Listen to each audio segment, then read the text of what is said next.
Juru bicara pemerintah untuk penanganan COVID-19 Risa Broto Asmoro mengatakan vaksinasi COVID-19 menjadi syarat penting untuk menjalani proses transisi dari pandemi menjadi endemi. Menurut Risa, vaksin telah terbukti efektif mencegah perawatan di rumah sakit dan menekan angka kematian akibat COVID-19.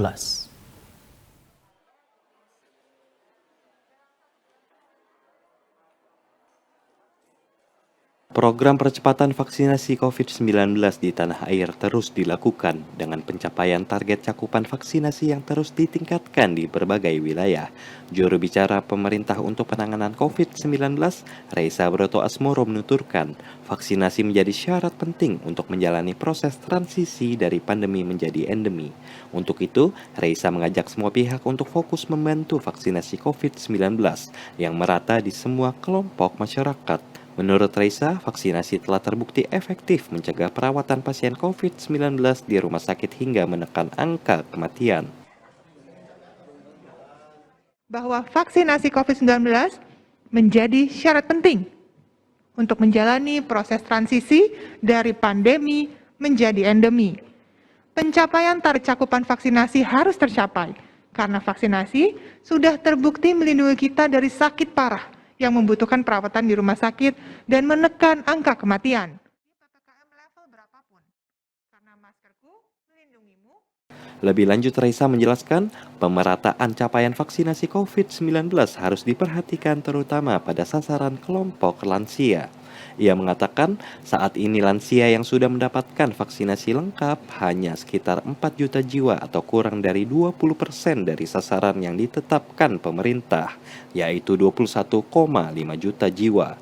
Sedangkan pemerintah menargetkan 208 juta masyarakat di Indonesia telah mendapatkan vaksinasi COVID-19 hingga akhir tahun 2021 mendatang. Tercatat, hingga 22 September 2021, total capaian vaksinasi dosis pertama telah disuntikan kepada 82,1 juta orang, sedangkan untuk cakupan vaksinasi dosis kedua telah menyasar kepada 46,4 juta orang. Adapun vaksin dosis ketiga telah disuntikan kepada 872.310 orang. Kami lanjutkan ke informasi lainnya pemirsa. Direktur Pencegahan dan Pengendalian Penyakit Menular langsung Kementerian Kesehatan, Siti Nadia Tarmizi menyatakan kasus kematian akibat virus COVID-19 di Indonesia mengalami penurunan hingga 48% dalam sepekan terakhir.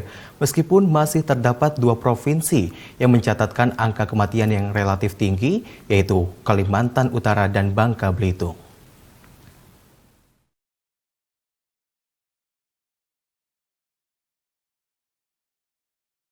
Pemberlakuan pembatasan kegiatan masyarakat atau PPKM yang diterapkan pemerintah dinilai mampu mengendalikan kasus COVID-19 di tanah air. Sehingga saat ini seluruh kabupaten dan kota di Jawa Bali telah berada di level 3 dan 2. Bahkan di luar Bali seperti diungkapkan Direktur Pencegahan dan Pengendalian Penyakit Menular langsung, Direktorat Jenderal P2P Kementerian Kesehatan Siti Nadia Tarmizi.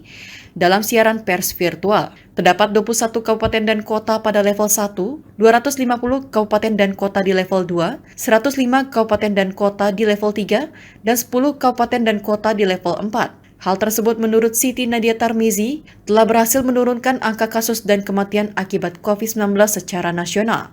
Meskipun masih terdapat 2 provinsi yang mencatatkan angka kematian yang relatif tinggi, yaitu Kalimantan Utara dan Bangka Belitung. Secara nasional terjadi penurunan kasus mingguan sebanyak 40% dan penurunan jumlah kematian sebesar 48% jika kita bandingkan pada minggu sebelumnya. Namun masih ada beberapa provinsi yang masih mencatatkan insidensi dan angka kematian yang relatif tinggi.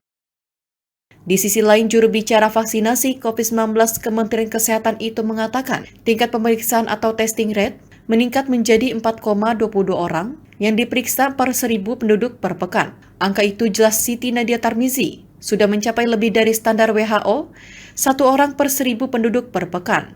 Bahkan 3 provinsi mencatatkan testing rate yang cukup tinggi, yaitu Bali, Kalimantan Timur, dan DKI Jakarta. Positivity rate mingguan nasional juga sudah kurang dari 5% sesuai standar WHO.